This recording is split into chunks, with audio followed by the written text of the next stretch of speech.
동네 다이소에서 파는 5,000원짜리 탁상용 선풍기와 차이가 있을까라는 의문이 들 수 있습니다.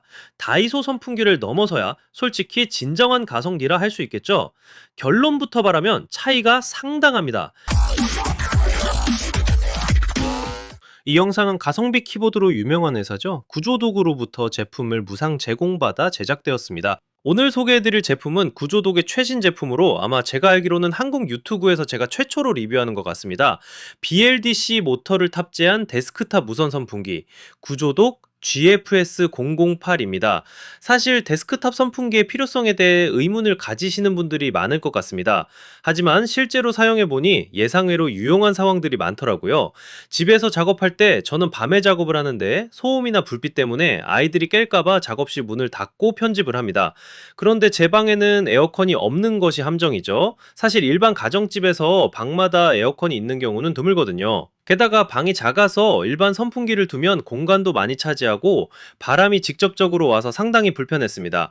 사무실에서 일할 때 파티션 때문에 에어컨 바람이 잘 안 닿는 사각지대에 있을 때도 선풍기가 필요하고 외근 업무 후 돌아와서 혼자만 더운 상황이 생길 때 이 제품이 상당히 유용했습니다. 책상에 앉을 때 보통 벽이나 파티션을 마주보게끔 배치되어 있는 경우가 많습니다. 이때 일반 선풍기를 쓰면 내 옆에 비치하게 되는데 자리도 많이 차지하고 바람이 정면이 아닌 특정 방향으로만 옵니다. 하지만 가장 시원함을 느끼고 싶은 곳은 얼굴 앞부분이잖아요. 데스크탑 선풍기의 경우 전면 방향을 설정할 수 있어서 유용했습니다.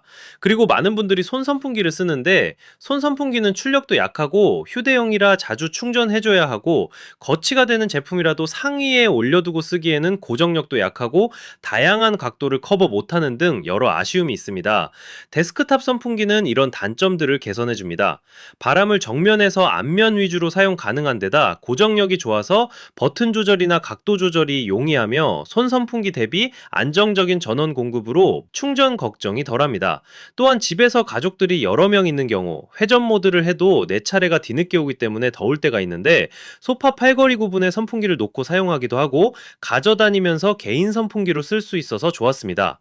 구조독 데스크탑 선풍기는 많은 분들이 선호하는 BLDC 모터를 탑재하고 있습니다. BLDC 모터는 브러쉬가 없는 구조로 일반적인 선풍기에 사용하는 AC 모터 대비 소음이 현저히 적습니다. 특히 조용한 환경에서 작업할 때 이 차이가 확연히 느껴집니다. 또한 바람 세기 조절이 매우 세밀하게 가능해서 사용자가 원하는 바람 세기를 정확히 맞출 수 있습니다. 실제로 다이소 선풍기의 경우 풍력 조절이 3단계에 불과하여 사막마다 필요한 미묘한 바람 조절이 불가능한데 구조독 선풍기는 무려 100단계 미세 조절이 가능하여 원하는 바람 세기를 정확히 설정할 수 있습니다.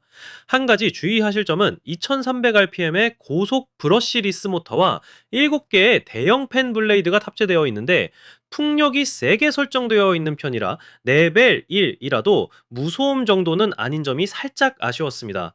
다만 독서실 정도만 아니면 일반적인 환경이나 사무실에서는 충분히 정숙하게 사용 가능한 정도니 참고해주세요. 처음 BLDC 모터 선풍기가 출시됐을 때는 일반 선풍기에 비해 가격이 상당히 비쌌습니다. 하지만 이제 전체적으로 가격이 많이 내려왔고 구조독 선풍기의 경우 할인도 자주 진행해서 다이소 선풍기에서 조금만 더 투자하면 BLDC 모터의 모든 장점을 누릴 수 있습니다. 어떤 분들은 다 알겠는데 동네 다이소에서 파는 5,000원짜리 탁상용 선풍기와 차이가 있을까라는 의문이 들 수 있습니다.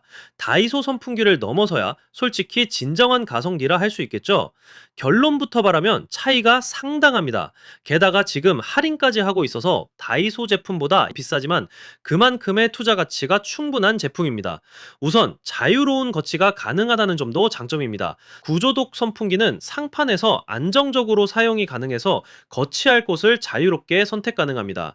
안정성도 뛰어나서 하단에 미끄럼 방지 처리가 되어 있어서 쉽게 미끄러지지 않고 고정력도 뛰어난 편입니다. 책상 위 어디든 안정적으로 놓고 쓸 수 있어서 정말 편리했습니다. 그리고 벽에 고정을 원하다면 못이나 꼬꼬핀 같은 도구를 이용하여 벽에 고정도 가능합니다. 다만 꼬꼬핀 고정의 경우 꼬꼬핀 종류에 따라 거치가 불가능한 제품이 있으니까 호환이 되는지 잘 살펴보셔야 합니다. 이처럼 다양한 설치 옵션을 제공해서 여러분의 환경과 취향에 맞게 자유롭게 배치할 수 있는 게 구조독 선풍기의 장점이라고 볼 수 있습니다. 다이소 선풍기 대비 눈에 들어오는 부분은 바로 디자인인데요. 보통 상품 이미지와 실물이 달라서 굉장히 당혹스러운 제품들이 많잖아요. 그런데 구조독 선풍기의 경우 광고 이미지와 거의 똑같더라고요. 무광과 유광이 적절하게 조합되어 있고 동글동글 귀여우면서도 고급스러워 보이는 디자인이었습니다. 구조상 거치가 안정적이고 각도 조절이나 거치에 용이한 디자인이라 실용성도 있어서 마음에 들었어요. 또한 색상도 다양하게 출시되어서 취향에 따라 선택이 가능한 점도 좋았습니다. 본체 색뿐만 아니라 전면 부분에 LED 디스플레이가 있는데요. 순환 구조로 다양한 색의 LED를 표시하거나 원치 않으면 끌 수도 있어서 디자인적으로는 보급형인 다이소 선풍기가 비교가 되지 않을 만큼 강점이 있었습니다. 또한 LED 디스플레이가 단순히 미적인 부분뿐만 아니라 배터리 표시와 풍량 강도가 표기되어서 편의성 부분에서도 좋았습니다. 구조독 선풍기는 C타입 충전이고 배터리의 경우 4000mAh가 탑재되어 있는데 완충 시 3.5시간 이용 가능한 다이소 선풍기 대비 1회 충전으로 최대 12시간 이용할 수 있다는 장점이 있습니다. 솔직히 테이블에 충전 포트 여러 개가 아닌 인상, 휴대폰만 충전하기도 바쁜데 한 번 충전으로 평균 근로시간보다 오래 이용 가능하다는 것은 엄청난 장점입니다. 가끔 알리에서 검색하면 3-4천원의 구조독 선풍기와 거의 유사해 보이는 제품을 팔고 있는데 배터리가 반토막인 경우도 있으니 잘 살펴보셔야 할 것 같습니다. 마무리입니다. 구조독 선풍기의 장점은 미친 배터리, 100단계의 세밀한 통력 조절, 뛰어난 디자인과 정보 디스플레이 탑재, 다양한 곳에 거치 가능한 편의성이었습니다. 저는 한 번도 탁상용 선풍기를 써본 일이 없었는데 사용하다 보니 일반 선풍기와 휴대용 선풍기 사이에 니즈를 채워주는 의외의 장점들이 많아서 만족하면서 사용했습니다. 아기바람 같은 약한 바람 옵션과 소음이 더 떨어지면 좋겠고 좌우 회전 기능 같은 부분이 추가되어 개선된다면 완벽에 가까울 것 같은 제품이었습니다. 오늘도 시청해 주셔서 감사드리고 다음에도 잘 알려지지 않았지만 유용한 제품들을 발굴하여 찾아뵙도록 하겠습니다. 음메디오스.